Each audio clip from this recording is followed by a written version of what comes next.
Viewers, मैं हूं अमीश देवगन और आप देख रहे हैं आर पार। आज जो मैं आपको खबर बताने जा रहा हूं वो बहुत महत्वपूर्ण है। आज हिजाब को लेकर दुनिया में दिख रहे दो अलग अलग नजरियों का संपूर्ण विश्लेषण का दिन है। एक तरफ है इस्लामिक देश ईरान, जहां की महिलाएं, जहां के पुरुष, आम नागरिक, खिलाड़ी सब हिजाब के विरोध में अपने ही देश की सरकार के खिलाफ मैदान में उतर गए हैं। कतर में चल रहे फीफा वर्ल्ड कप के दौरान एक बहुत बड़ी घटना हुई है व्यूअर्स। ईरान की फुटबॉल टीम ने वर्ल्ड कप मैच में अपने ही देश का राष्ट्रगान गाने से इंकार कर दिया। जब वहां ईरान का राष्ट्रगान चल रहा था तब वहां के खिलाड़ी चुपचाप खड़े थे। यह हिजाब के विरोध में एक तरह का प्रदर्शन था। लेकिन दूसरी तरफ अब तस्वीर दिखाते हैं आपको पश्चिम बंगाल की। वहां से एक दुखद खबर आई है। पश्चिम बंगाल के हावड़ा में हिजाब और भगवा स्कार्फ को लेकर बवाल हो गया और छात्रों के दो गुट आपस में इस मुद्दे पे भिड़ गए। हालात इतने बिगड़े कि रैपिड एक्शन फोर्स को वहां तैनात करना पड़ा। छात्रों के एक गुट ने आरोप लगाया कि जैसे दूसरे समूह की लड़कियों को हिजाब पहनने की छूट मिली है, ठीक वैसे ही उन लोगों को भी भगवा स्कार्फ के साथ स्कूल आने दिया जाए।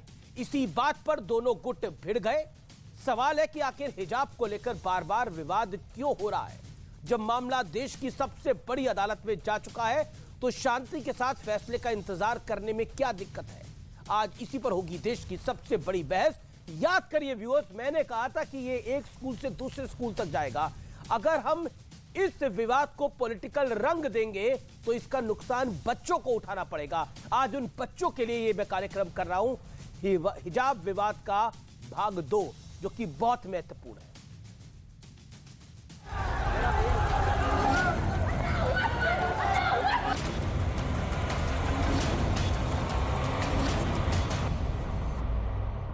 तुम देखना एक दिन इस देश की प्रधानमंत्री एक बच्ची हिजाब पहन के प्रधानमंत्री बनेगी।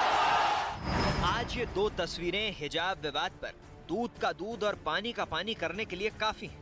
एक तरफ ईरान की राष्ट्रीय फुटबॉल टीम ने फीफा वर्ल्ड कप के अपने पहले मैच में अपने देश का राष्ट्रगान गाने से इनकार कर दिया। ईरान का राष्ट्रगान चलता रहा, लेकिन खिलाड़ी खामोश रहे। ईरान में इन फुटबॉल खिलाड़ियों के खिलाफ गिरफ्तारी वारंट जारी हो गया। कुछ दिन पहले ईरान की महिला बास्केटबॉल टीम ने भी बिना हिजाब फोटो खिंचवाकर हिजाब का विरोध किया। अब जरा ये दूसरी तस्वीर देखिए।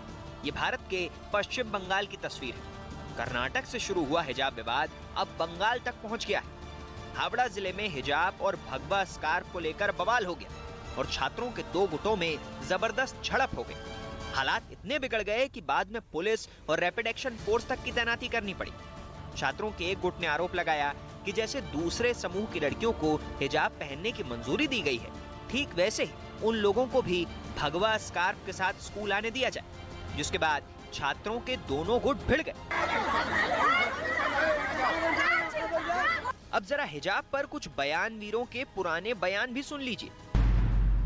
ये ईमानदारी से एक मजहबी मामला है। इस्लाम के अंदर हिजाब का हुक्म दिया गया है कि वो बापर्दा रहें और बेपर्दा होकर बाज़ारों में, गलियों में न घूमें। इससे चूँकि हालात बिगड़ते हैं, आवारगी बढ़ती है। इससे 1400 साल से भी पहले से, जब इस्लाम भी नहीं आया था इस मुल्क के अंदर, जब से महिलाएं अपना घूंघट खड़ा करती हैं, सर ढका करती हैं, हिंदू बहनें भी अपना घूंघट काट के और सर ढकती हैं। तो ये तो कंट्रोवर्सी बनाई जा रही है और बन रही है और हम लोग बेवकूफ़ बन रहे हैं। सवाल है कि क्या ऐसे ही बयानों से हिजाब विवाद को हवा मिल रही है? आज इसी पर होगी देश की सबसे बड़ी बहस। और अब वक्त है आर पार के सुप्रसिद्ध विश्लेषण का। हिजाब पर क्रांति बनाम अशांति का विश्लेषण कर देखते हैं। ईरान और भारत, दो तस्वीरें मैं आपको दिखाता हूं। पहला तथ्य, हिजाब के विरोध में सड़कों पर ईरान में जन सैलाब है। भारत में ड्रेस कोड के विवाद को धर्म के साथ जोड़ा गया, जो बहुत गलत है। हिजाब का कानून खत्म करने के लिए प्रदर्शन है पूरे ईरान के अंदर। भारत में हिजाब पर कोई बैन नहीं है, सिर्फ ड्रेस कोड का मुद्दा है। दुनिया भर के देश ईरान के समर्थन में उतरे हैं, यानी ईरान के लोगों के समर्थन में उतरे हैं और वो कह रहे हैं कि औरतों को अपनी आजादी के से जीने का हक है। कई नेताओं ने उकसाने वाले बयान दिए, जो बयान मैंने तथ्यात्मक रूप से आपके समक्ष भी रखे। और इसको ड्रेस कोड के मुद्दे को धर्म के साथ जोड़ना क्या वाकई बहुत निंदनीय है? क्या हिजाब के नाम पर कुछ नेता राजनीति कर रहे हैं? आज इस बड़े सवाल के साथ मैं इस चर्चा का आगाज करता हूं। मेरे साथ रिजवान अहमद हैं, मुस्लिम स्कॉलर हैं, पेशे से वकील हैं, उनका अभिनंदन है। मेरे साथ तारिक फतेह जुड़ेंगे, जो कि हमारे साथ कनाडा के साथ से लाइव होंगे। शादाब चौहान है, नेता पीस पार्टी के। मेरे साथ सईदा फलक है, राजनीतिक विश्लेषक। तौसीफ खान है, राजनीतिक विश्लेषक। आप तमाम लोगों का अभिनंदन है। एक तरह से हम कहें तो तौसीफ खान टीएमसी को सपोर्ट भी करते हैं। मेरे साथ कई मेहमान जुड़ चुके हैं, मैं सीधा उनका रुख कर सकता हूं। मैं सईदा फलक आपके पास आता हूं। सईदा फलक, अब ये लेटेस्ट विवाद आया है और ये बंगाल में आया है। मैं उसी दिन कह रहा था, जिस दिन हम चर्चा कर रहे थे, कि इसको अगर हम धार्मिक रंग देंगे तो ये बहुत गलत होगा बच्चों के भविष्य के साथ, उनकी शिक्षा दीक्षा के साथ। अब हो रहा है वो बंगाल के अंदर, बताइए। बिल्कुल सही बात है, जो भी हो रहा है बहुत गलत हो रहा है। सियासत और राजनीति जो है ना, स्कूल्स कॉलेजेस में भाजपा को नहीं करनी चाहिए थी, क्योंकि जो भी बंगाल में हुआ उसके पीछे किसका हाथ है भाई? जो बच्चे भगवा स्कार्फ डालकर हिजाब के खिलाफ प्रोटेस्ट करना शुरू करे, उनके पीछे किसका दिमाग है? स्कूल के, कॉलेज के मासूम बच्चों को कौन भड़का रहा है? अपनी रोटियां सेकने के लिए आखिर भाजपा देश को कितना बर्बाद करेगी? जस्ट बिकॉज उनको इलेक्शन जीतना है, वो स्कूल्स कॉलेजेस में भी राजनीति थोड़ी देर के लिए आपकी बात जी थोड़ी देर के लिए आपकी बात को सत्य मान लेते हैं। आप प्रामाणिकता से कोई बात कह रही होंगी कि बीजेपी ये करा रही है। अभी तक हालांकि किसी रिपोर्ट में बीजेपी का नाम नहीं है, लेकिन आपकी बात को मैं मान लेता हूं। एक बात बताइए, उन लड़कियों के लिए शिक्षा ज्यादा महत्वपूर्ण है या हिजाब ज्यादा महत्वपूर्ण है? मैं आपसे पूछता हूं, आपकी नजर में क्या महत्वपूर्ण है, शिक्षा की हिजाब? हिजाब अपनी जगह है, पढ़ाई अपनी जगह है, शिक्षा अपनी जगह है, लेकिन जो बच्चे हिजाब के खिलाफ प्रोटेस्ट कर रहे हैं उनको क्या तकलीफ है? वो तो मासूम बच्चे हैं ना भाई, उनको क्या तकलीफ है हिजाब से? अगर आपके क्लासमेट हिजाब पहनते हैं तो आप भगवा स्कार्फ डालकर आएंगे, ये पर हिजाब क्यों डालेंगे ड्रेस कोड का? जब स्कूल की ड्रेस कोड का हिस्सा नहीं है, हिजाब तो क्यों डालेगा कोई? बच्चियों का राइट है ना। तो कोर्ट में केस चल रहा है ना, सुप्रीम कोर्ट में। राइट है पहनना मुसलमानों का। ईरान के अंदर भी तो राइट था। ईरान में आप देख रही हैं, ईरान का राष्ट्रीय गान गाने से उनकी फुटबॉल टीम ने फीफा वर्ल्ड कप में मना कर दिया। औरतों की आजादी की बात है, आप खुद महिला हैं। इंडिया को कंपेयर करना छोड़ दीजिएगा। मैं देखिए वैसे तो दुनिया के हर चीज से भारत को कंपेयर करते हैं, लेकिन हिजाब में कंपेयर मत करिए, क्योंकि वो एजेंडा सूट नहीं करता मैडम। तो इसलिए अगर आपको एजेंडा सूट नहीं करता, इसके लिए मैं आपकी मदद नहीं कर सकता। यू वर्क, वहां पे शरिया लॉ है, रूल्स अलग है, रूल्स की बात करिए। ठीक है, उसके बाद भी विरोध हो रहा है ना। पॉइंट ये है, मतलब औरतों को आजादी चाहिए, और आप औरत हो के औरत की आजादी के लिए नहीं लड़ रही। लड़े रहा तो कम से कम दूसरी तरफ के लोगों को तो प्रोत्साहित मत करिए। पॉइंट तो ये भी है, चाहे कोई भी हो, उनको आजादी होनी चाहिए। मैं महिला की स्वतंत्रता के साथ हूं। मर्जी है। नहीं, एक सेकेंड, हिजाब पूरे तरीके से बैन नहीं है, ड्रेस कोड के नाते। ओके, आपने अपनी बात को रखा। रिजवान अहमद का मैं रुख करता हूं। रिजवान अहमद, दुनिया के किसी देश से भारत की तुलना नहीं करनी चाहिए हिजाब के मुद्दे पर, और ईरान से तो खासतौर पे मत करिए। जो करता है वो गलत कर रहा है। ये सब कुछ भारतीय जनता पार्टी करा रही है, और अगर भारतीय जनता पार्टी ये सब कुछ करा रही है तो उनका उसको पॉलिटिकल लाभ मिल रहा है। ये नैरेटिव मैडम दे रही है, आपकी राय क्या है? जी शुक्रिया। जय हिंद, वंदे मातरम। पहली चीज जो आपने अपने ओपनिंग कमेंट में बोली कि अगर मैटर सुप्रीम कोर्ट में पेंडिंग है तो वाकई भारत में और कहीं ये विवाद नहीं फैलना चाहिए। लोगों को पेशेंटली वेट करना चाहिए। अगर ये पहला आपने जो ओपनिंग जो दिया उसके आगे उसी बात को आगे बढ़ा रहा हूं। अगर बंगाल में किसी स्कूल में लड़कियां हिजाब पहन के जा रही थीं और वहां के ड्रेस कोड ने उनको मना नहीं कर रखा था, तो फिलहाल एज पर लॉयर मुझे यही कहना पड़ेगा कि उनको कोई नहीं रोक सकता। लेकिन किंतु परंतु जो लड़कियां भगवा पहन के जा रही हैं फिर आप उनको भी नहीं रोक सकते।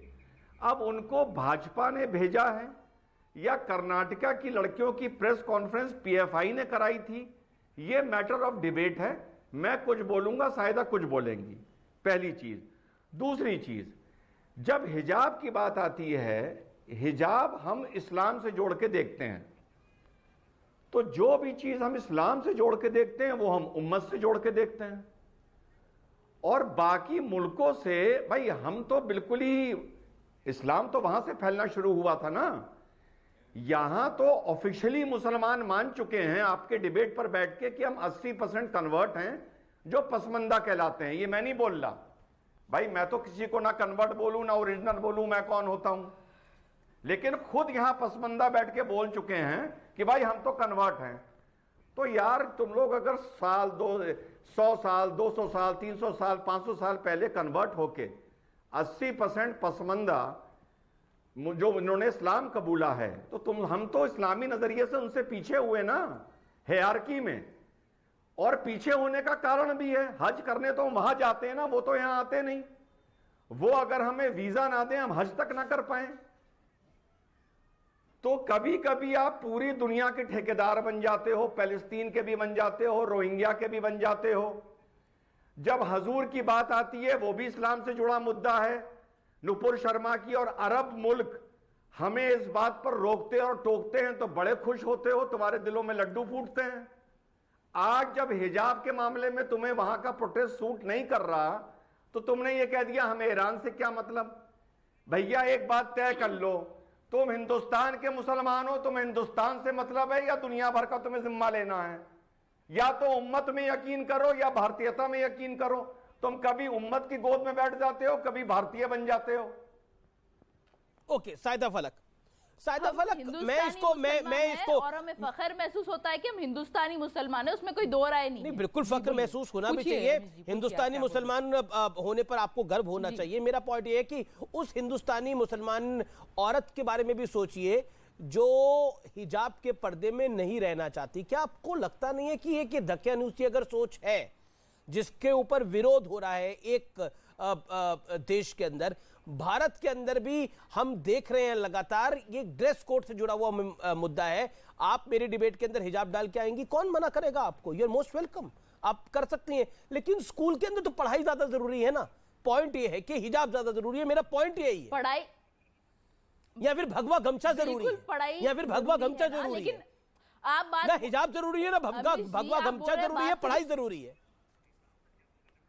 बच्चों के एग्जाम 11वीं 12वीं के कैंसिल हुए वहां पर, बच्चों की शिक्षा का नुकसान हुआ है। आप एक सेकंड अमिश जी जी मैडम, हिजाब का मतलब आपको पता है? अगर क्या आपको पता है? अगर आपको पता होता तो आप ये बातें नहीं बोलते। आप बोल रहे हो घर में पहन लो, कहीं भी पहन लो, स्कूल में मत पहनो। अरे हिजाब का मतलब ये है कि आप अपने बाल किसी भी नामहरम के सामने नहीं दिखा सकते। अगर आप स्कूल में कोई नामहरम है, कोई सर है, कोई कैंटीन वाले है, कोई भी हो, उनके सामने हम बाल नहीं दिखा सकते। इसलिए लड़कियां स्कूल कॉलेज में हिजाब पहन रही है। हिजाब का मतलब ये नहीं है ना कि एक टाइम पहनो एक टाइम मत पहनो, कभी उतार दो, कभी पहनो कभी मत पहनो। तो जब कंपलसरी है हमारे रिलीजन में, हम पहन रहे हैं। जैसा सिखों में पगड़ी कंपलसरी है, वो पहन रहे। क्या कभी हमें सिंदूर से, बिंदी से, तिलक से तकलीफ हुई है? स्कूल कॉलेज के अंदर स्कूल बिंदी कौन लगा? स्कूल कॉलेज के अंदर बिंदी और सिंदूर कौन लगा के जाता है? क्या स्कूल में जो पढ़ती लड़की है वो बिंदी और सिंदूर लगा के जाती है? अगर बिंदी लगा के आए तो मैडम रोकती है, हमारे स्कूल में रोकती थी। इवन नेल पॉलिश अगर लड़की लगा के आती थी तो उसको रोका जाता था। नहीं, ये गलत है सोच। स्कूल में बिंदी और नेल पॉलिश अलाउड ही नहीं होती। लड़कियां बिंदी लगा के आती है, टीचर सिंदूर लगाते हैं। तो टीचर तो सिंदूर लगाएंगी, जो मैडम पढ़ा रही है वो हिजाब डाले, किसने मना करा है? जो लड़कियां कॉलेजेस में Rizwan Ahmad, then I go to Shubhrastha and Tarek Fatah. Okay, Rizwan Ahmad, हमने क्या रोका किसी को? रिजवान अहमद, देखिए ये लोगों का ये मतलब है, ये लोग खुद ही मुस्लिम लड़कियों के बेइज्जती कर रहे हैं। मैंने मान लिया 50% मुस्लिम लड़की हिजाब पहन रही है, 50% नहीं पहन रही है कि भैया बाल ना दिखें। अब इनकी बात बाल पर आ गई, पहले शक्ल पर थी, अब बाल पर आ गई। ठीक, तो यानी इनके कहने का मतलब यह है कि जो मुसलमान लड़कियां, हिंदू की छोड़ो, जो मुसलमान लड़कियां हिजाब नहीं पहन रही, या तो वो बेशरम है, या तो उनमें हया नहीं है, या उनके घर वालों को इस्लाम की तमीज नहीं है। मैं हिंदू लड़की की तो बात ही नहीं कर रहा। तो ये क्या इतने बड़े इस्लामी हो गए, मौलाना हो गए, क्या हो गए ये, जो ये टीवी पर बैठ के तय करेंगे? कभी ये कहते हैं मैटर ऑफ चॉइस है, कभी कहते हैं कंपलसरी है। अगर कंपलसरी है, अगर कंपलसरी है तो पहले सारी मुसलमान औरतों को हिजाब तो पहनाओ। सारी मुसलमान औरतों को पहले हिजाब पहनाओ, अपनी जिंदगी में पहनाओ। अब तुम फिर बीच में बोल रही हो, अब मैं इधर से कुछ जवाब दूंगा तो बुरा मान जाओगी। तुम्हें तमीज ही नहीं है, तुम्हें तमीज ही नहीं सिखाई तुम्हारे घर वालों ने। अरे तमीज सीखो, तमीज सीखो। रिजवान मेरा नाम है। अरे फलक बाजी, रिजवान मेरा नाम है। बीच में मत बोलो, बीच में मत बोलो, तमीज सीखो। जब तक ये तब तक वो मुसलमानों के खिलाफ अरे तमीज सीखो ना। अरे बाजी तमीज सीखो। अरे बाजी तमीज सीखो, मैं बोल रहा हूँ ना। मुसलमानों के खिलाफ इस्लाम। अरे जब तुम बोल रहे थे तो मैं बोल रहा था क्या? अरे जब तुम बोल रही थी मैं बोल रहा था क्या बाजी? मुसलमानों के खिलाफ बोलता है। अरे जो तुम बोल रही थी तो मैं बोल रहा था क्या? अरे जब तुम बोल रही थी मैं बोल रहा था क्या बाजी? ये बताओ, तुम्हारे घर वालों ने हिजाब की तमीज सिखा दी, पर कब बोलना है कब नहीं बोलना ये नहीं सिखाया। सबसे पहले ये सिखाना चाहिए था तुम्हारे घर वालों को, जो मेरे घर वालों ने सिखाया कि अगर फलक बोल रही है तो रिजवान बीच में नहीं बोलेगा। करूंगी, मुझे पता है, आप सर्टिफिकेट मत दीजिए। ठीक ठीक, अरे हिसाब तुम्हारा होगा पर वक्त तुम्हारा नहीं होगा। जाहिल हो, इसीलिए जाहिल कहलाते हो तुम लोग। पता नहीं है कब बोलना है क्या बोलना है। घर वालों ने हिजाब पहनना तो सिखा दिया, ये नहीं सिखाया तो दूसरा आदमी बात करे तो बीच में नहीं बोलते। तुम्हारे घर वालों ने तुम्हें सिखाया कि औरतों की इज्जत करो, तुम्हें औरतों की इज्जत करना आता है, बदतमीजी करते हो जब देखो। अरे यार इसको चुप कराओ, बेशरम आदमी। अरे इसको चुप कराओ भाई। तुम्हारे घर वालों ने तुम्हें तमीज सिखाई है, पर्सनल क्यों हो रहे हो? क्योंकि तुम पर्सनल हो रहे हो, मुझे पर्सनल होना पड़ रहा है। अच्छा मेरा निवेदन स्वीकार करें, मेरा निवेदन स्वीकार करें। एक सेकंड एक सेकंड देखिए, कौन सी तमीज सिखाई है दोनों। अरे इसको चुप कराओ भाई। अच्छा एक सेकंड देखिए, मेरे साथ बाकी भी 4 मेहमान हैं, उनके पास भी मुझे जाना है। मैं रिजवान अहमद आपका रुख करूंगा, लेकिन मैं तौसीफ खान को लेकर आना चाहता हूं। तौसीफ खान, क्या आपको लगता नहीं है कि इसमें, क्योंकि सरकार टीएमसी की है, एक थॉरो इन्वेस्टिगेशन इस पूरे मामले पे होना चाहिए, और क्या आपको लगता नहीं है ये अपने आप में गलत मैसेज देता है? बिकॉज फॉर मी और फॉर एनीवन एल्स, आपके लिए भी, आप खुद पढ़े लिखे व्यक्ति हो, शिक्षा ज्यादा इंपॉर्टेंट होगी, ना कि जो भगवा गमछा लेकर बच्चे वहां पर आ रहे हैं या फिर जो हिजाब पहन के आ रहे हैं। ज्यादा महत्वपूर्ण शिक्षा है हिजाब से कि नहीं? स्कूल के अंदर, स्कूल की बात कर रहा हूं मैं, जहां विवाद हुआ है ये। नहीं देखिए, शायद आपको मालूम नहीं अमीश भाई शायद आपको नहीं मालूम है, शिक्षा जो है वो राइट टू एजुकेशन है, वो फंडामेंटल राइट है। शिक्षा के आगे कोई कंडीशन नहीं लग सकता कि हिजाब या शिक्षा, जो आप सवाल कर रहे हैं, आपके सवाल से ये समझ में आता है जैसे कि कंडीशन है नहीं, हिजाब या शिक्षा। मैंने तो भगवा गमछे की भी बात करी, के सामने भगवा गमछे से ज्यादा जरूरी शिक्षा है। हाँ, और हिजाब स्कूल के अंदर हिजाब पहनने से ज्यादा जरूरी शिक्षा है। आप किसके साथ हैं? ईरान में देखिए क्या हो रहा है, और दूसरी बात वर्ल्ड कप में उन्होंने अपना राष्ट्रगान नहीं गाया। अमीश भाई, ये बंगाल है, बंगाल की मिट्टी में ये दाल गलने वाली नहीं है। आप पूछिए, शुभेंदु अधिकारी से फ़ोन करके पूछ लीजिए, आपके चैनल में भी तो आप बुला सकते हैं, वो बंगला के साथ हिंदी भी बोलते हैं, आप उनको बुलाइए, उनसे पूछिए, यहाँ दाल नहीं गलने वाला। ये भगवा गमछा लेकर के जाके हम हंगामा करेंगे और कुछ पॉलिटिकल नैरेटिव सेट करना चाहेंगे, ये उनके खिलाफ जा रहा है। आप कह रहे हैं बीजेपी वालों ने बच्चों को भड़काया है? एक लैंग्वेज, आप कह रहे हैं बीजेपी ने बच्चों को भड़काया है? देखिए, कितनी दफा बोलूंगा, अभी तो बोला 100%। और तो हिजाब जो हिजाब डाल के वो जो हिजाब डाल के चुनाव नहीं जीत पाएंगे बीजेपी। मुद्दे पे बात करेंगे, उसको किसने भड़काया था? मुद्दे पे नहीं, सिलेक्टिव है ना आपकी सोच। भगवा वाले को तो आपने बीजेपी के साथ जोड़ दिया, हिजाब जो डाल के आई वो किसके साथ थी? टीएमसी के साथ।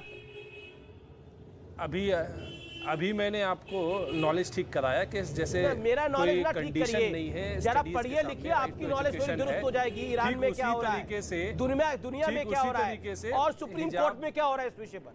उसी तरीके से सुप्रीम कोर्ट का जजमेंट पढ़ना चाहिए आपको। जो जज ने जो डिवीज़न बेंच में एक जज थे जिनका रिटायर हो गया, तो उन्होंने डिसेंटिंग ओपिनियन दिया, पर दूसरे जज ने जो जजमेंट दिया कि it is a matter of choice. और अगर राइट टू हिजाब अगर उसको घर में है, मार्केट में है, ये जजमेंट मॉल है, में है, तो वो आप सुप्रीम राइट कोर्ट टू को कोट कर रहे हैं, संभल के कोट स्कूल में करिएगा। आके खत्म क्या नहीं हो क्या सकता। ये जजमेंट है कि आप हिजाब डाल के स्कूल जा सकते हैं? ये जजमेंट में है? आप है? अपने रिसर्च आप अपनी रिसर्च करके बताइए मुझे। रिसर्च टीम को बोलिए। ना मैंने पूरी रिसर्च कर रखी है, आप बताइए मुझे। आप पहले तो नहीं, पानी पी लीजिए, पानी पी लीजिए। आप ज़्यादा उत्तेजित हो रहे हैं। तो मामला ये है कि राइट टू हिजाब जो है स्कूल के दरवाजे पे आकर ख़त्म नहीं होता।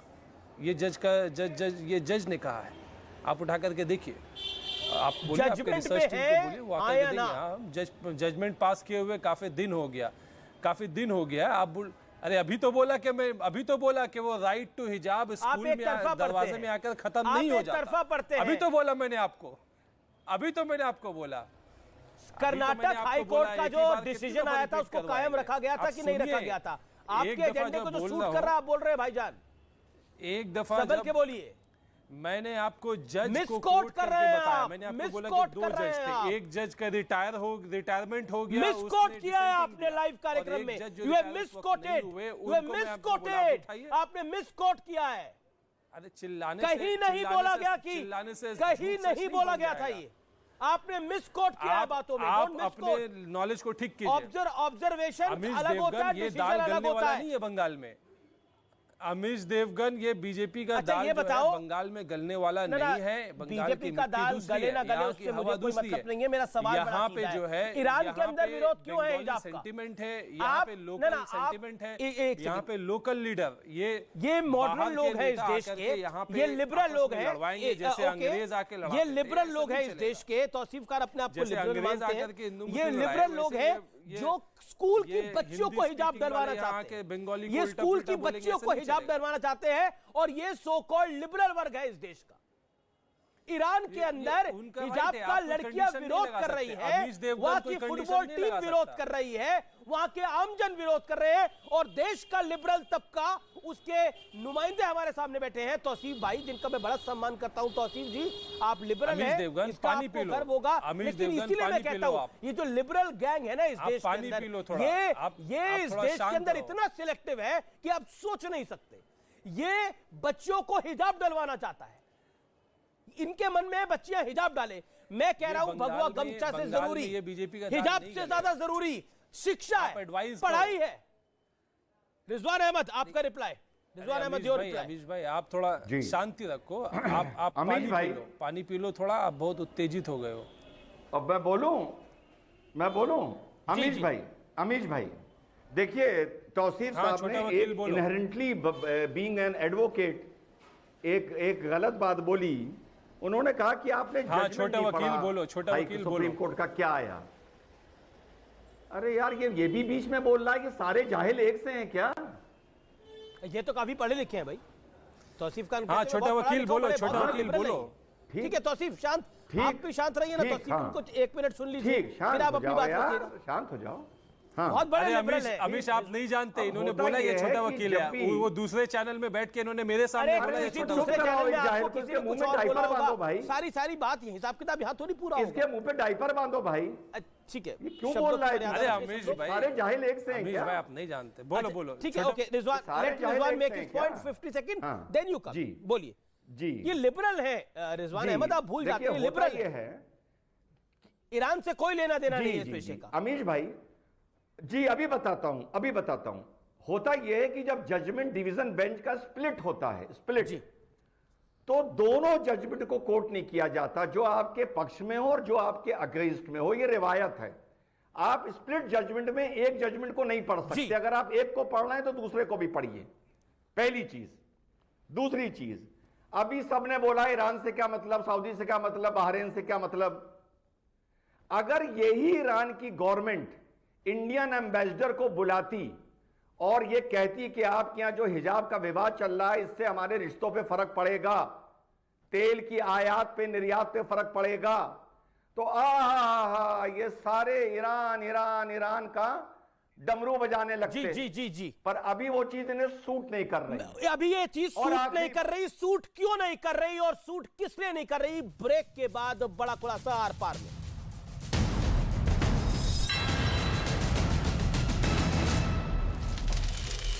लखीमपुर में 3 लोगों की जान लेने वाला खूंखार तेंदुआ पिंजरे में कैद है। वन विभाग की टीम ने कड़ी मशक्कत के बाद तेंदुए को पकड़ा है। महाराष्ट्र के नासिक में घंटों कड़ी मशक्कत के बाद पकड़ा गया तेंदुआ। रिहायशी इलाकों में तेंदुए के घुसने से दहशत में लोग। गुजरात दौरे पर है पीएम मोदी। महसाना और भावनगर समेत 4 जगहों पर करेंगे रैली। जेपी नड्डा भी करेंगे धुआंधार चुनाव प्रचार।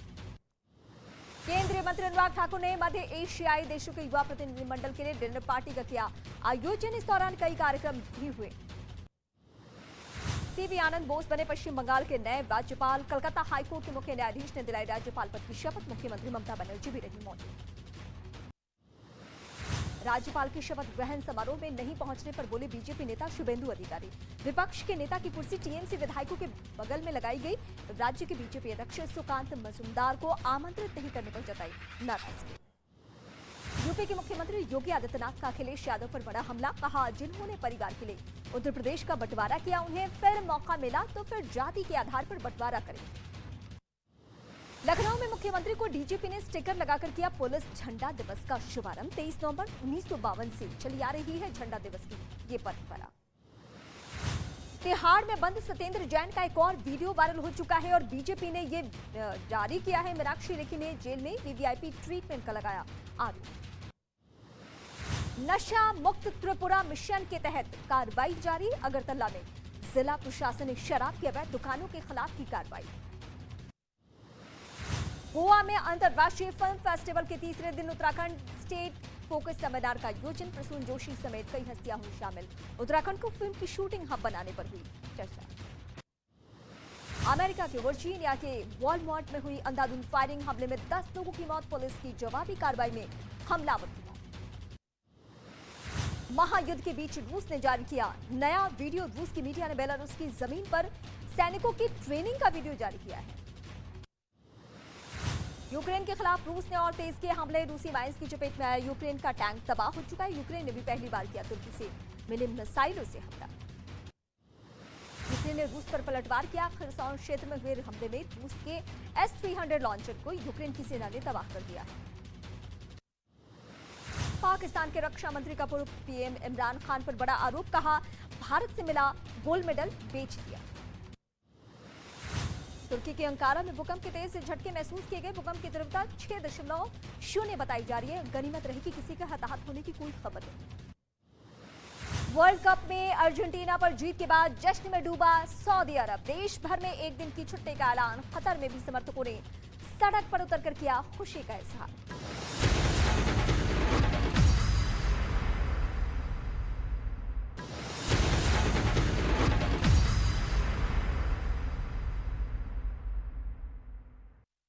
नमस्कार, मैं रीमा प्रसाद। इस वक्त आप देख रहे हैं देश दुनिया की तमाम बड़ी खबरों का सिलसिला और इस वक्त हम आपको दिखाते हैं फटाफट अंदाज में धमाकेदार 50। आफताब ने 2 साल पहले दी थी श्रद्धा को मारकर टुकड़े टुकड़े करने की धमकी। मुंबई में श्रद्धा ने थाने में दर्ज कराई थी शिकायत। श्रद्धा मर्डर केस के आरोपी आफताब का आज भी हो सकता है पॉलीग्राफ टेस्ट। पहले दिन टेस्ट के दौरान आफताब से पूछे गए कई सवाल। श्रद्धा हत्या केस में पुलिस ने आफताब के 3 दोस्तों का भी बयान दर्ज किया है। महाराष्ट्र के वसई क्राइम ब्रांच के दफ्तर में बयान दर्ज किया गया। अब तक 17 लोगों का बयान रिकॉर्ड हो चुका है। दिल्ली के पालम इलाके में एक ही परिवार के 4 लोगों की हत्या से हड़कंप की स्थिति। परिवार के सदस्य पर हत्या का गंभीर आरोप। पुलिस ने आरोपी को किया गिरफ्तार। बेंगलुरु में ऑटो रिक्शा ब्लास्ट वाली जगह पहुंचे कर्नाटक के गृह मंत्री और डीजीपी। अब तक की जांच में हुआ बड़ा खुलासा। पीएफआई पर लगे बैन पर बदला लेना चाहता था आरोपी। कर्नाटक के बेंगलुरु में ब्लास्ट के आरोपी शारिक का सीसीटीवी फुटेज आया सामने। कंधे पर बड़ा बैग और लाल रंग की कैप पहने दिखा शारिक का तलाश रही है पुलिस। सीमा पार से होने वाली घुसपैठ को रोकने के लिए सुरक्षा बलों का सर्च ऑपरेशन बॉर्डर इलाके में चलाया जा रहा है। बड़ा तलाशी अभियान। कल बीएसएफ ने एक घुसपैठिए को ढेर किया। नोएडा के एक होटल में खाना खाने की शिकायत करने पर पुलिस और रेस्टोरेंट स्टाफ के बीच हाथापाई। पुलिस वाले ने थप्पड़ जड़ा। दोनों पुलिस कर्मियों को लाइन हासिल कर दिया गया। उत्तर प्रदेश के कानपुर में महिला थाने के सामने वकीलों ने ट्रैफिक पुलिस को पीटा। घटना सीसीटीवी में रिकॉर्ड। पुलिस ने केस दर्ज कर जांच की शुरुआत की। बिहार के मोतिहारी में चोरी के आरोप में 2 लोगों की बेरहमी से पिटाई, बंद कमरे में 5 लोगों के डंडों से पिटाई करने का वीडियो वायरल। उत्तर प्रदेश के मुरादाबाद में एक लड़के को 4 लोगों ने सरेआम पीटा, लड़के को गोली मारकर हथियार लहराते हुए बदमाश फरार, पुलिस ने केस दर्ज कर जांच शुरुआत कर दी। बिहार के नवादा में 2 परिवारों के बीच जमीन विवाद को लेकर मारपीट, दोनों पक्षों के कुल 8 लोग जख्मी, पुलिस ने घटना का संज्ञान लिया। उत्तर प्रदेश के जौनपुर में लूट का सीसीटीवी फुटेज आया सामने, बदमाश एक आदमी को जमीन पर गिराकर पिटाई करते नजर आया, आरोपियों की तलाश में जुटी है पुलिस। यूपी के बदायूं में बेखौफ बदमाशों ने लूट की वारदात को दिया अंजाम, महिला के गले से सोने की चेन लेकर फरार हुए मोटरसाइकिल सवार बदमाश, वारदात सीसीटीवी कैमरे में रिकॉर्ड। उत्तर प्रदेश के बुलंदशहर में बदमाशों ने बीच सड़क पर लड़के को गोली मारकर उतारा, मौत के घाट वहां मौजूद लोगों ने 2 बदमाशों को पकड़ा, पुलिस ने आरोपियों को हिरासत में लेकर जांच की शुरुआत की। उत्तर प्रदेश के मथुरा में बदमाशों का दिखा कहर, दुकान से खींचकर लड़के की बेरहमी से पिटाई की, मारपीट की वारदात सीसीटीवी में रिकॉर्ड, पीड़ित ने थाने में आरोपियों के खिलाफ केस दर्ज कराई है। उत्तर प्रदेश के ललितपुर में तालाब पर घूमने आए लड़के की बेरहमी से पिटाई, 12 लोगों ने लात घूंसी और बेल्ट से पीटा, काफी देर तक चला हंगामा, फिर भी नहीं पहुंची पुलिस। यूपी के बुलंदशहर में पुलिस और बदमाशों के बीच मुठभेड़, जवाबी कार्रवाई में 50,000 के इनामी बदमाश को लगी गोली, पुलिस को अपहरण समेत कई मामलों में थी तलाश। जयपुर के चांदी के टकसाल इलाके में स्थानीय लोगों और होटल के स्टाफ के बीच हुई झड़प, एक दूसरे पर जमकर किया पथराव, हमले में करीब 12 लोग हुए घायल। चंडीगढ़ में पासपोर्ट ऑफिस के बाहर प्रदर्शन, लोगों ने जमकर की नारेबाजी, पुलिस ने लोगों को शांत कराया, अपॉइंटमेंट कैंसिल होने से थे बेहद नाराज। सोनाली फोगाट मर्डर केस में सीबीआई ने चार्जशीट दायर की है, सीबीआई ने 500 पन्ने की चार्जशीट दायर कर 2 लोगों को बनाया आरोपी। बिहार के गोपालगंज में उत्पाद विभाग की छापेमारी अभियान चलाकर 90 लोगों को गिरफ्तार किया गया, जिसमें 74 शराबी और 16 शराब तस्कर शामिल। पटना की रेल पुलिस ने ट्रेन में चोरी करने वाले गिरोह का पर्दाफाश किया है, छापेमारी कर 6 अपराधियों और 4 कारोबारियों को गिरफ्तार किया गया। वेलकम बैक व्यूअर्स, आप देख रहे हैं आर पार और इस समय की ब्रेकिंग स्टोरी यही है कि कर्नाटक की तर्ज पर जो इस समय की हमारे पास खबर आ रही है, कर्नाटक की तर्ज पर बंगाल में बवाल है और हिजाब को लेकर 2 छात्रों के गुट भिड़ गए हैं। हावड़ा पश्चिम बंगाल में यह हुआ है, हिजाब वाली लड़कियों का विरोध किया गया है, भगवा गमछा डालकर 11वीं और 12वीं की परीक्षा रद्द भी कर दी गई है इस विवाद के लिए। और कर्नाटक की तर्ज पर बंगाल में बवाल हुआ है। मेरे साथ सुब्राष्ट्रा भी जुड़ रही हैं, मेरे साथ शदाब चौहान भी हैं, मेरे साथ रिजवान अहमद भी हैं, साइदा फलक भी हैं, तौसीफ खान भी हैं। आप सबका एक बार फिर अभिनंदन है। मैं शदाब चौहान आपके पास आता हूं, क्या आपको लगता है शिक्षा ज्यादा जरूरी है या आपकी राय में हिजाब ज्यादा जरूरी है? क्योंकि ईरान में जो हो रहा है वो हमारे सामने है, वो तो लड़कियों की आजादी के ऊपर है। लगता है शदाब तक आवाज नहीं जा रही। शदाब, आप तक मेरी लगता है आवाज नहीं आ पा रही है इस विषय को लेकर, मैं दोबारा कनेक्ट करने की कोशिश करूंगा। सुब्राष्ट्रा जी, आमिश जी, शायद टेक्निकल उसकी वजह से मैं बहुत लेट से जुड़ पाई हूँ, इसके लिए माफी चाहती हूँ। मैं डिस्कशन फॉलो कर रही थी। मुझे लगता है एक चीज बहुत स्पष्टता से हम लोगों को समझनी चाहिए, वो भी आजकल के परिप्रेक्ष्य में। ये जो घटना हुई वेस्ट बंगाल में, उस पे चर्चा कम हुई है, हिजाब पे चर्चा ज्यादा हो रही है। एक सवाल मैं आपसे पूछा जाता हूँ, आप अपने आप को लिबरल मानती हैं या आप उस श्रेणी में नहीं आती हैं? माफ करिए, सवाल मैं पूछ रहा हूँ आपसे, लेकिन ये सवाल है, आप लिबरल हैं या उस श्रेणी में आप नहीं आती है? नहीं आप जो लिबरल की डेफिनेशन हमारे भारतीय बौद्धिक सर्कल में हो गई है, उस हिसाब से मैं घोर कंजर्वेटिव हूँ। लेकिन अगर आप लिबरलिज्म की, ठीक है, आप कंजर्वेटिव है, फिर इसका मतलब है कि आपको भी लगता होगा कि हिजाब तो औरत का अधिकार है, हिजाब के बिना औरत को बाहर नहीं जाना चाहिए। आप तो कंजर्वेटिव है। What you think? मैं कंजर्वेटिव हूं, लेकिन मैं इस चीज का पुरजोर समर्थन करती हूं कि आप लड़कियों को, महिलाओं को इतना शिक्षित कर दीजिए कि वो हिजाब पहने या ना पहने, इसका निर्णय वो स्वयं ले सकें। आप छोटी छोटी बच्चियों को हिजाब डाल करके अगर कहेंगे कि ये लिबरल वैल्यू है, तो ये गलत है। मैं ये घूंघट के बारे में भी कहूंगी, हिजाब के बारे में भी कहूंगी, वो चाहे हिंदू बच्चियां हो या मुसलमान बच्चियां हो, आप उनको 12-13 साल की उम्र से हिजाब डालना मत सिखाइए। आप उनको पहले शिक्षित कर दीजिए और बता दीजिए कि हिजाब पहनने के ये फायदे, और उनको नुकसान भी देखने दीजिए ना, उनको देश दुनिया के मूवमेंट्स के बारे में भी पढ़ने दीजिए। उसके बाद जब वो बालिग हो जाए और फिर भी कहें कि मुझे हिजाब पहनना है, तो हिजाब पहने, कोई दिक्कत नहीं है। शादाब चौहान, ईरान में जो हो रहा है वो आपकी जानकारी में तो होगा, मुझे पता है उससे आपका कोई लेना देना नहीं है, लेकिन फिर भी क्योंकि जवाब तो यही आएगा आपका। नहीं, ईरान मामले में आपको फंसा दिया है थोड़ा। आप मुझे, अरे वाह वाह अमीश भाई, सुना है कि आप अब ज्योतिषी बन गए, आपको मेरी तरफ से शुभकामनाएं। अब आप भविष्य बताएंगे कि शादाब क्या बोलेंगे, नरेंद्र मोदी क्या बोलेंगे, राहुल गांधी क्या बोलेंगे। वाह वाह, शुभकामनाएं आपको नए आपके फ्लेवर के लिए, नए फ्लेवर की। चलिए अब आप बात शुरू करते हैं। अच्छा लगा कि आपको आपको ज्योतिष आचार्य में यकीन है, ये सुन के मुझे अच्छा लगा। बोलिए आप। नहीं, मुझे तो ये अच्छा लगा कि अगर जब आपके पास एक दूसरा विकल्प भी तैयार हो गया, यानी कि मेरे पास बड़े सारे विकल्प दूसरी तरफ से भी प्रसाद आएगा। टॉपिक पे बात कीजिए ना। अरे आंटी चुप रहिए आप, मैं बात कर रहा हूं, मैं किसी के बीच में नहीं बोला था।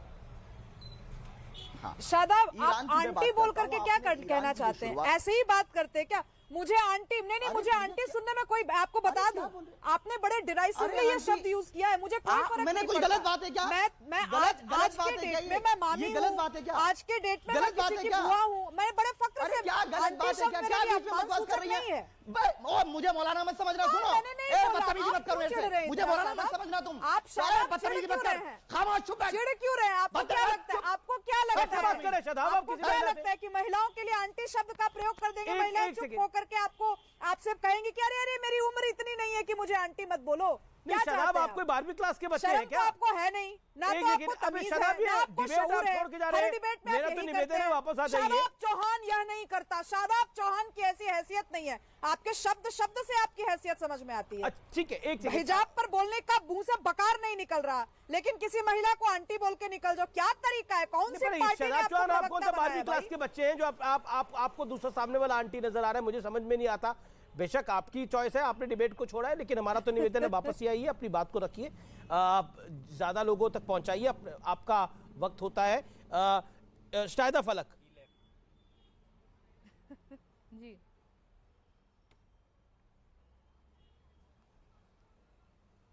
शायदा फलक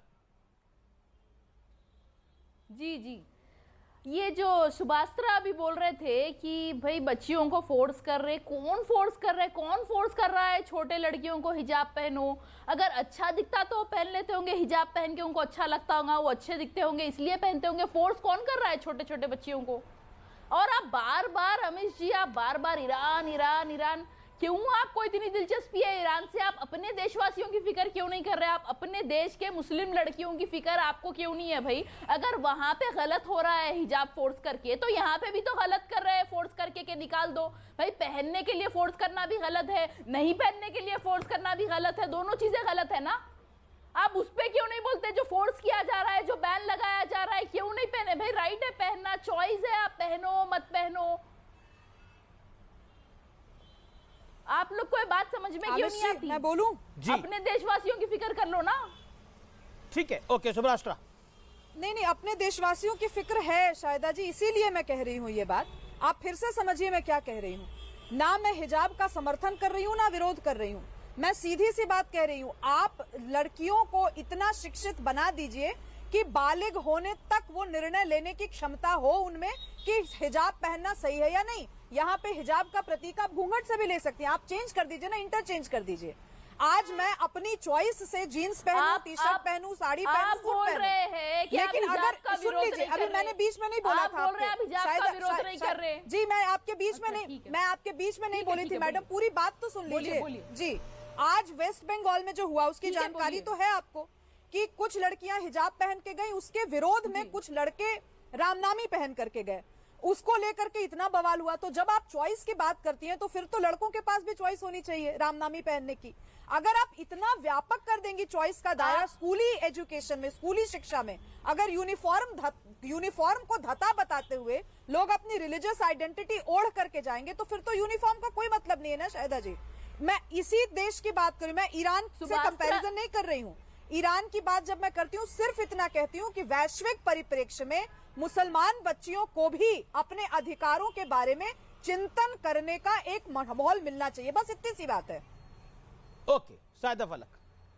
सुभास्त्रा जी, बंगाल में जो बंगाल में हुआ, हिजाब पहन रहे लड़कियां, उससे तकलीफ है बच्चों को, इसलिए प्रोटेस्ट में भगवा स्कार्फ पहन कर आए। मतलब कंपैरिजन कैसा हो सकता है? आप हिजाब को भगवा स्कार्फ से कैसा कंपेयर कर सकते हैं? इसका कंपैरिजन कैसा है? क्या भगवा स्कार्फ हिंदू रिलीजन में पहनना कंपलसरी है? हिजाब तो पहनना कंपलसरी है। इतने सालों से तो लड़कियां हिजाब पहन रही है, भगवा स्कार्फ पहन के तो स्कूल नहीं जा सकते ना। कंपैरिजन कैसा कर सकते हो आप?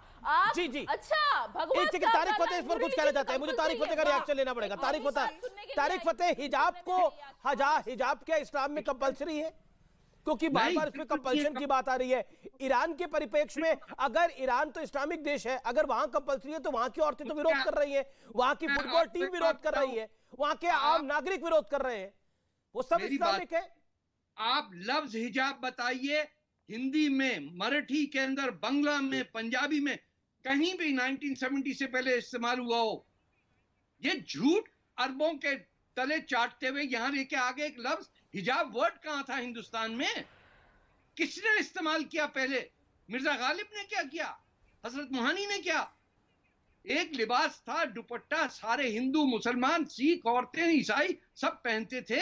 आपने अरबों की यूनिफॉर्म अडॉप्ट की है, इसलिए ऑपोजिशन है। ये मुस्लिम ब्रदरहुड की ऑपरेशन है। ये आप निशानदेही करते हैं कि हम मुसलमान आ गए कतर से, और गिनते बताओ कि फुटबॉल को तो छोड़ो, इतने लोग मुसलमान आज हम भी कर लिए, 550 तक के किया इन्होंने। ये क्या औरतों को लिबास पहन के उनके पीछे पीछे भागने के जूते भी पड़े तो औरतों को पड़े? ये कोई शर्म नहीं आती कि कुरान में जब पता है नहीं लिखा कि कहीं पे भी हिजाब का जिक्र नहीं है सर ओढ़ने पे, आप आके कौन बोल रहा है? ये तारिक फतेह बोल रहे हैं डिबेट में, जाहिल लोग, आपके कर्नाटक के मुनाफिक लोग जो अपने सबके नहीं हो सके, जो अपने ही देश के नहीं हो सके। रिजवान अहमद नाम रहता है, तारिक फतेह नाम रहता है, क्यों नाम रखे हो भाई? नाम बदल लो ना। इस्लाम से, मुसलमानों से इतनी तकलीफ है, इतने खिलाफ हो, नाम ही बदल लो। क्यों बहरूपिया बन के आते हो? हिंदुस्तान में अरबिस्तान नहीं बनने देंगे। सुन ले, आप अपने देश के नहीं हुए, आप अपने मजहब के नहीं हुए, आप किसको सिखाएंगे भैया? ये आपको किसने राइट दे दिया सायदा फलक कि वो अपने मजहब के नहीं है, अपने धर्म के नहीं है? वो मुसलमान है, वो अपनी बात को रख रहे हैं, आप अपनी बात को रखिए। आप तो सबको, आप तो इतना खराब बोल रही है, मैं आपको टोकना चाहता हूँ। आप कह रही है कि जो आपकी बात से सहमत नहीं है वो मुसलमान ही नहीं है। ये कैसा है? ये हक आपको किसने दिया मैडम? यह किसी को नहीं है। जी, जो कुरान में लिखा है वो उसके खिलाफ बोलते हैं, वो कुरान के खिलाफ बोलते हैं। जो हमारे नबी ने सिखाया है वो उसको धुतकारते हैं, और आप बोलते हो मुसलमान है। जो कुरान के खिलाफ जाएगा, जो नबी के खिलाफ जाएगा, वो मुसलमान नहीं हुआ ना। अच्छा ठीक है, एक तारिक फतेह 30 सेकंड अपनी बात रखते हैं, फिर आप अपनी बात रखिएगा एक एक करके इत्मीनान से, सभ्यता के साथ। तारिक फतेह, ये है मेरे पास। आप आइए, किताब लेके आइए कि इस कुरान में कौन से सूरत में लिखा है कि हिजाब पहनो? लफ्ज हिजाब कहाँ है? मुझे दिखाइए, इसमें सूरत है मेरे पास। किताब लेके आए हैं तारिक फतेह, बताइए। लॉजिकल बात करते हैं ना, बहुत बड़े मुसलमान है ना आप लोग, पढ़ा कुछ नहीं आपने, झूठ बोला है। किसने कहा कि आपको नाम अरबी रखने चाहिए बच्चों के? आपके हिंदुस्तान में रह के आप लोग हिंदुओं से दुश्मनी करते हैं और कहते हैं ये हमारे इस्लाम में लिखा हुआ है। आप नाम बदल लो, सबसे पहले आप नाम बदलो। आपका नाम क्यों है तारिक फतेह? रख लो ना कोई दूसरा नाम। आपका नाम क्यों है अरबी नाम? देखो, झूठ पकड़ा जाए पहले नाम। तुमने कुरान बदल लिए, नाम भी बदलो, मजहब के भी नहीं रहे, सिवाय हिंदुओं से दुश्मनी करने का। और क्या बताया कुरान के बारे में? बात कर रहे हैं आके, यहाँ बदतमीज किस्म के लोग आके बात नहीं करने की तमीज है, और आके कुरान की बात करेंगे आप। ठीक है, आपने अपने वक्तव्य को रख लिया। ओके, मैं तौसीफ खान को लेके आना चाहता हूँ चर्चा में।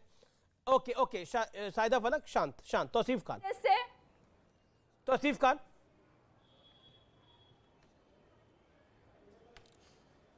देखिए अमीश जी, ये मामला जो एक झूठ फैलाया जाता है चैनल द्वारा कि बच्चियों को ऊपर में ये थोप दिया जाता है, बच्चियों को ज़बरदस्ती पहनाया जाता है, ये गलत है। ये हर बच्चियों का हक है, वो चाहे तो पहने, वो चाहे तो ना पहने। थोपना और ज़बरदस्ती करने का काम तो कर्नाटका में बीजेपी ने किया कि ज़बरदस्ती कर रहे हैं बच्चों के साथ कि आपको पहनने नहीं देंगे स्कूल के अंदर। ये इसे कहते हैं ज़बरदस्ती। वो बच्चियां खुद से पहनना चाहती हैं, उनको कानूनन पूरा हक है, वो चाहे तो पहने हिजाब, चाहे तो ना पहने हिजाब। इसमें ना कोई रोक टोक है, ना कोई ज़बरदस्ती कर सकता है। एजुकेशनल इंस्टीट्यूट के अंदर में भी, स्कूल कॉलेज के अंदर में भी उनका हक है कि वो चाहे तो नकाब पहने, हिजाब पहने, बुर्का पहने या ना पहने। आप ज़बरदस्ती नहीं कर सकते। लेकिन ये एक नैरेटिव कैसे फैलाया जाता। अभी कुछ एक प्रवक्ता कह रही थी कि भाई उनको ज़बरदस्ती बच्चियों को पहना। भाई ये तो झूठ बात है ना। वो अपने तालीम हासिल करेंगे। एक बात बताइए, 4 साल की बच्ची हिजाब अपनी मर्जी से डालेगी के प्रेसिडेंट है वो नकाब पहनती। मुझे 10 सेकंड का समय दीजिए। प्रेसिडेंट डाले, किसने मना ये तो करा है? झूठ है ना आमिश भाई, ये तो झूठ है। एक सेकंड, ये झूठ है और झूठ को आप अलाउ नहीं करना चाहिए। आपको ये राइट टू, ये उनका चॉइस है। अच्छा एक सेकंड, उनका चॉइस है, उनका फ्रीडम है। सुब्राष्ट्र आप अपनी बात रखिएगा, देन रिजवान अहमद हाथ खड़ा कर रहे हैं। उन पे जबरदस्ती ये हुआ जो बीजेपी का एग्जांपल है, कर्नाटका का एग्जांपल है कि जबरदस्ती है कि नहीं आप नहीं पहनोगे क्लास के अंदर, इसे जबरदस्ती कहते हैं। और ये जबरदस्ती के खिलाफ हम लोग हैं जो कानून भी सपोर्ट करता है बच्चियों की कि उन्हें जो है जबरदस्ती नहीं किया जाएगा। बोलिए। तौसीफ बोल रहे थे ना अभी? जी तौसीफ खान। हाँ, तो तौसीफ जी मैं 2-3 चीजें आपको बता दूं। एक तो व्यक्ति प्रवक्ता तब होता है जब वो किसी संगठन, गुट या समूह का पार्ट होता है। मैं यहाँ अपनी वैयक्तिक हैसियत से बैठी हूँ, तो मैं किसी की प्रवक्ता नहीं हूँ, मैं स्वयं की प्रवक्ता हूँ। ठीक है, तो ये पहले तो ये क्लैरिटी होनी चाहिए आपके दिमाग में। दूसरी चीज, मैंने ये कभी नहीं कहा कि लड़कियों को जबरदस्ती हिजाब पहनाया जा रहा है, नहीं कह रही हूँ मैं। फिर से रिपीट कर रही हूँ, ये बात जितनी रिपीट होगी उतना ज्यादा अच्छा है। मैं कह रही हूँ कि लड़कियों को बालिग होने तक उनकी कौमी शिक्षा के साथ साथ सामान्य शिक्षा मिले। इसके अलावा वैश्विक परिप्रेक्ष्य में हिजाब पर जो बहस हो रही है उसकी पूरी सम्यक जानकारी लड़कियों को मिले, और उसके बाद लड़कियों को डिसाइड आप करने दें कि वो हिजाब पहनना चाहती हैं या नहीं। जब स्कूल व्यक्ति जाता है तो एक शब्द होता है यूनिफॉर्म। यूनिफॉर्म का मतलब ही है कि सब एक तरह की ड्रेस पहन के आएंगे। अगर मुसलमान परिवारों में उनको लगता है कि नहीं हमारी बच्चियां हिजाब में ही खूबसूरत लगती है, तो फिर वो मदरसों में भेजे ना पढ़ाने, वो फिर जनरल स्कूल में मत भेजें, क्योंकि जनरल स्कूल में वो आएंगे तो यूनिफॉर्म बोलने वाली के मदरसों में भेजे पड़ेगा, क्योंकि नहीं। अभी सुब्राष्ट्र देखिए, आप हिपोक्रेसी है, सुब्राष्ट्र की हिपोक्रेसी है। अभी आपने बोला कि मदरसों में भेजे, मदरसों में क्यों भेजे? उनकी मर्जी, वो स्कूल में जाएंगे। मेरे ऊपर ये आप लोग मेरे ऊपर आपकी हिपोक्रेसी आपने अपने सामने साबित कर दिया। आप कह रहे हैं कि मदरसों में भेजो, आप अपने हिसाब से मुझे जब चुप करवा रहे हैं तो आप अपनी बच्चियों को हिजाब क्यों नहीं डलवाते होंगे? तो इससे अब मैं हिपोक्रेट हूँ कि क्या, तो मैं सामने पता चल रहा है ना। आपके गाली दे देने से मैं हिपोक्रेट नहीं हो जाऊंगी। एक व्यक्ति आंटी बोल करके गया, एक व्यक्ति आंटी बोल करके निकल गया डिबेट से, तो आप लोग तो ये क्या कर रहे हैं? आप लोग तो यही कर रहे हैं, महिलाएं अगर बोले तो वो हिपोक्रेट, महिलाएं बोले तो वो आंटी। यही तो है आप मुसलमान और मर्दों का चरित्र। किसी भी लड़कियों को उनका एज छुपाना उनका हक है। देखिए उनका मजाक मत बनाइए। नहीं, मैं 34 साल की हूँ, मैं 34 साल की हूँ, इस महीने 35 की हो जाऊंगी। आप इस तरीके की गलीच बात सुब्राष्ट्र जी अगर हिपोक्रेट है उन पे आप बोलिए। अभी जैसे वो बोली कि मदरसा में भेजो लड़की को, पूरी कौम को गाली, पूरी कौम के लिए गाली है। आप जैसे लोग पूरी कौम के लिए गाली है। मैं स्पष्ट रूप से कह रही हूँ, महिलाओं के साथ कैसे बिहेव करना चाहिए इस पे आप कसीदे पढ़ के चले गए। सामान्यकरण कर दिया, किसी महिला को उम्र छुपानी चाहिए। क्यों भाई, मैं उम्र क्यों छुपाऊं अपनी? मैं 35 साल की हो जाऊंगी, मैं क्यों छुपाऊं? एक साल कमाया हुआ है मेरा, शरीर पर एक कमाई हुई है मेरी मेहनत का वो परचम है। आप होते कौन है बोलने वाले? आप लोग एजिस्ट, आप लोग के साथ समस्या क्या है ना, मूल मुद्दे पर आप लोगों की तैयारी नहीं होती है। तो आपको लगता है इस तरीके से अगर मैं महिलाओं को बोलूंगा तो महिलाएं बेचारी डिफेंसिव हो जाएंगी। महिलाओं को संदर्भ को देखिए, शादाब कौन सा 12वीं क्लास के बचपन से जबरदस्ती हिजाब पहनाया हो, वो इतना मुखर होकर के नहीं बोल सकते। मेरा निवेदन है एक सेकंड। रिजवान अहमद काफी देर से इंतजार कर रहे हैं, तारिक फतेह भी कुछ कहना चाहते हैं। रिजवान अहमद जी अमित जी, अब बीच में फिर इनमें से कोई बोलने लगेगा। आज का आप जो डिबेट है ना, इसको अगर आप कंपाइल करें तो आज 3 या 4 बार सायदा ने बोला हिजाब चॉइस है और 3 या 4 बार बोला कंपलसरी है। अगर कंपलसरी है तो चॉइस नहीं हो सकता और चॉइस है तो कंपलसरी नहीं हो सकता। और आज ही के डिबेट में आप देख लीजिए, अगर कंपाइल करें तो दोनों बातें एक साथ बोली गई हैं। पहली चीज। दूसरी चीज, जिस तरह मुसलमान लड़कियां हिजाब पहनती हैं, मुसलमान लड़के बहुत से टोपी भी पहनते हैं, बहुत पहनते हैं। ये तौसीफ ने भाई नहीं पहने हैं, तारिक साहब नहीं पहने हैं, कोई बात नहीं, पर बहुत पहनता है। मदरसे में तो ड्रेस में आता है। आप मुस्लिम इलाकों में जाइए, कितने बच्चे आपको वहां टोपी पहने मिलेंगे।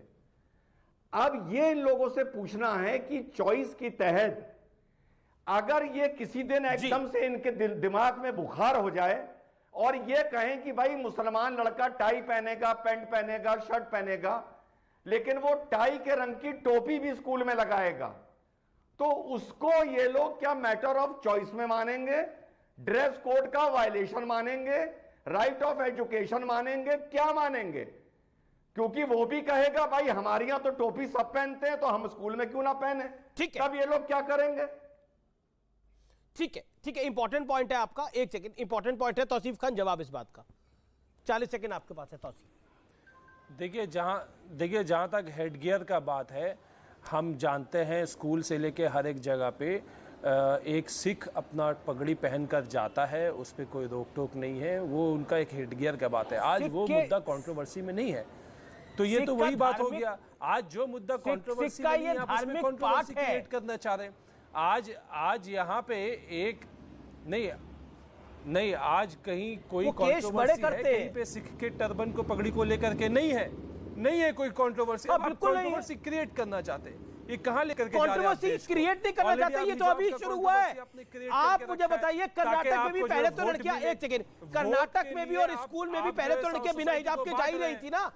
अच्छा एक बात बताइए, अगर इतना कंपल्सरी था तो कर्नाटक में भी और बंगाल में भी लड़कियां बिना हिजाब के जा ही रही थी ना। साथ वो हमेशा से जा रही थी, उनको रोका गया।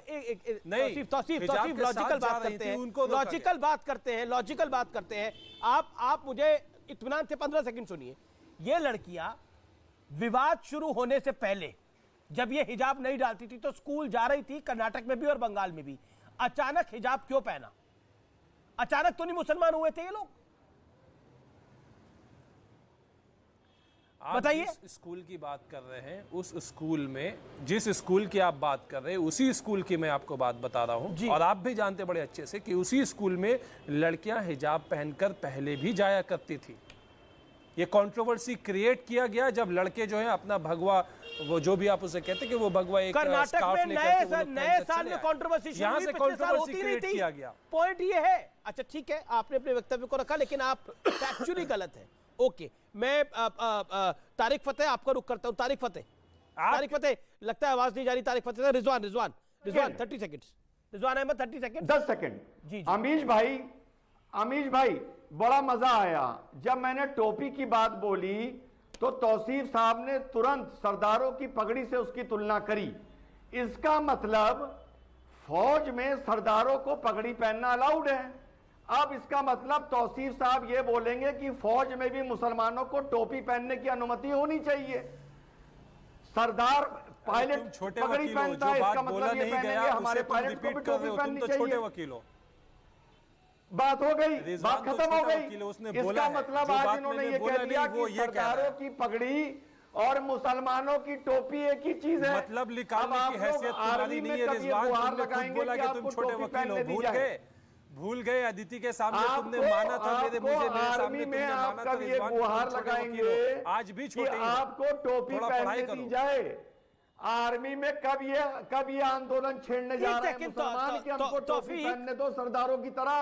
तौसीफ खान, आप क्यों बार बार कोई छोटा है कोई बड़ा है, किसी की उम्र, आप फैक्ट पे बात करिए ना। वो छोड़ो, वो फैक्ट पे बात करिए ना। अमीश, वो छोड़ो, वो जाहिल है, छोड़ो। मैं बता रहा हूं अमीश जी, आप नहीं जानते। अरे मुद्दे का जवाब दो, मुद्दे का। आप नहीं जानते। अच्छा, आपकी 2 साल पहले कहीं मैं बता रहा हूं, आपने बहुत सही जवाब, आपने सही सवाल किया।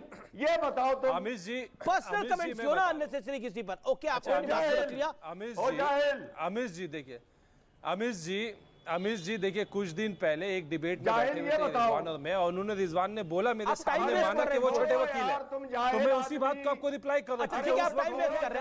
उस वक्त उन्होंने संविधान का गलत पाठ पढ़ा रहे थे, संविधान का वो गलत पाठ पढ़ा। एक सेकंड,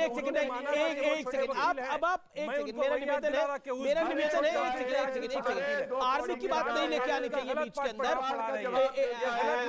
आर्मी जो है वो सैक्रोसेंट है। एक सेकंड, एक सेकंड, मेरे को जाने दीजिए आप शुभराष्ट्र के बाद। शुभराष्ट्र, मेरा जो पॉइंट है, जिस पॉइंट के ऊपर मैं बार बार बात कर रहा हूं, वो ये है कि ईरान में एक बहुत बड़ा आंदोलन हो रहा है। वो कोई सड़क पर आम सामान्य लोग ऐसे नहीं आ जाते। वहां की फुटबॉल टीम ने फीफा वर्ल्ड कप में अपना राष्ट्रगान नहीं गाया है। ये सामान्य बात नहीं है ईरान जैसे इस्लामिक मुल्क के अंदर। पॉइंट नंबर 2, और हम यहां पर हिजाब को स्कूलों के अंदर लागू करना चाहते हैं, या फिर हम किस दिशा में जाना चाहते हैं? हम देश को आगे ले जाना चाहते हैं, कल को बोलेंगे कि हम घूंघट को भी स्कूल में लेकर आएंगे। ये धर्म का मुद्दा नहीं है, ये औरत की आजादी का मुद्दा है मेरे लिए। जी बिल्कुल सही बात है आमिश जी, और चूंकि मुझे यहाँ पर आंटी कहकर संबोधित किया गया है 2 बार, तो मैं ये बता दूं, आंटी होने का मतलब होता है 2 जनरेशंस तो देख ही लिए मैंने। इन 2 जनरेशंस के अनुभव से मैं ये बात कह रही हूँ। लड़कियों को जब तक आप पूरी तरह से शिक्षित करके चॉइस का मामला उनके हाथ में नहीं देंगे, तब तक ये सारी पढ़ाई, ये सारी जितना भी डिबेट्स करने, इसके कोई मायने नहीं रहते। सायदा फलक, एक छोटी एक सेकंड, सायदा फलक को मुझे लेके आने दीजिए। सायदा फलक, आपके लिए औरत की आजादी ज्यादा महत्वपूर्ण है या हिजाब ज्यादा महत्वपूर्ण है या घूंघट ज्यादा महत्वपूर्ण है? मैं दोनों को शामिल कर लेता हूं। इसको धार्मिक मुद्दा क्यों बनाना? अमीश जी, मैं आप सबसे ये सवाल है कि बंगाल में जो हुआ, भगवा स्कार्फ को हिजाब से क्यों कंपेयर किया जा रहा है? दोनों का क्या कंपैरिजन है? क्या भगवा स्कार्फ हिंदू रिलीजियन में पहनना कंपलसरी है? अभी सुभाष ने थोड़ी देर पहले कहा कि कंपलसरी है। कैसा कंपलसरी है भाई? कंपलसरी कैसा है भगवा स्कार्फ? जैसे आपके लिए हिजाब कंपलसरी है, वैसे ही कुछ लोगों के लिए हमारे यहाँ रामनामी कंपलसरी हो सकता है। आप कंपेयर कैसा? 4 लोग डिसाइड कर सकते हैं कि वो कंपलसरी है। को हम नहीं टोकते, जैसे आपके यहाँ 4 लोगों ने डिसाइड किया। आपके सिंदूर को हम नहीं टोकते, जब चिल्ला के बोलिएगा तो आपका पॉइंट थोड़ी स्ट्रांग हो जाएगा। क्या बात कर रही है? सिंदूर को चार लोग बोल देंगे कि कंपलसरी है, सिंदूर को नहीं टोकते। क्या बोल रही है आप? सिंदूर को हम नहीं टोकते, पहन के जा रहे हैं। सिंदूर को क्यों टोकेगा कोई? स्कूल के अंदर, स्कूल में जो बच्चियां जाती है वो सिंदूर लगाती है क्या? वो सिंदूर लगाती है स्कूल की बच्चियां? से हिजाब कंपलसरी क्या लॉजिक है ये? 4 मुसलमानों के हिसाब से कंपलसरी नहीं है हिजाब। उसी तरह कुछ लोगों के लिए रामनामी कंपलसरी है, कुछ के लिए नहीं है। Okay, Rizwan Ahmad, okay.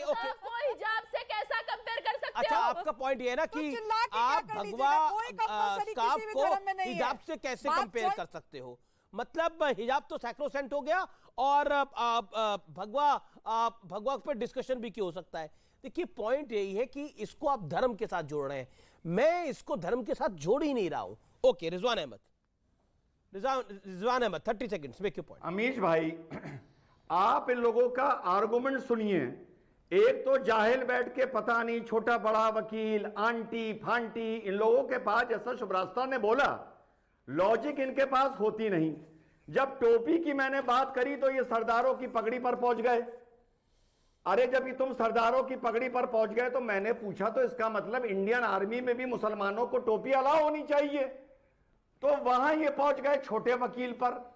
तो कुल मिला के ये वकील हो, मौलाना हो, आदमी हो, औरत हो, ये सब जाहिल थे, जाहिल हैं और जाहिल रहेंगे। अच्छा, बहुत मैं एक सेकंड, मैं आपको रोकना चाहता हूं। मेरा समय यहाँ पे समाप्त हो रहा है। मेरा निवेदन है, क्योंकि हर चर्चा के आखिर में हम एक निष्कर्ष जरूर देते हैं, लेकिन आज आस्क अमीश हमने एक नई पहल शुरू करी है यूट्यूब पर, न्यूज 18 इंडिया के पेज पर, और लोगों का बेशुमार प्यार मिला। बड़े लोगों ने सवाल पूछे, लेकिन उन 3 सवालों को मैं ले रहा हूं। जो सवाल मैं बता देता हूं। दीपांकर गौतम, पहला सवाल था इनका, पहला सवाल दूसरा ले लेते हैं। बीजेपी अपने प्रदेशों से हिंदू मंदिरों पर सरकारी नियंत्रण क्यों नहीं हटाती है, ये एक हैंडल ने सवाल पूछा। इसके अलावा अगला सवाल आज कमीश में आया, क्या लगता है मोदी जी को 2024 में कांग्रेस हटा सकती है, ये सवाल आया। दीपांकर गौतम सवाल पूछते हैं कि चुनाव में राजनीतिक दल अपने काम के जरिए कब जनता से वोट मांगेंगे। बहुत बेहतरीन सवाल था दीपांकर गौतम का ये। सोहेल रेड्डी, इनका सवाल यह आया, गुजरात और हिमाचल प्रदेश के चुनाव में कौन सी पार्टी जीतती दिख रही है। इन सब के जवाब मैंने आज कमीश में दिए और आगे भी देता रहूंगा, तो जरूर देखिए आज कमीश। अब यह देश नहीं झुकने देगी।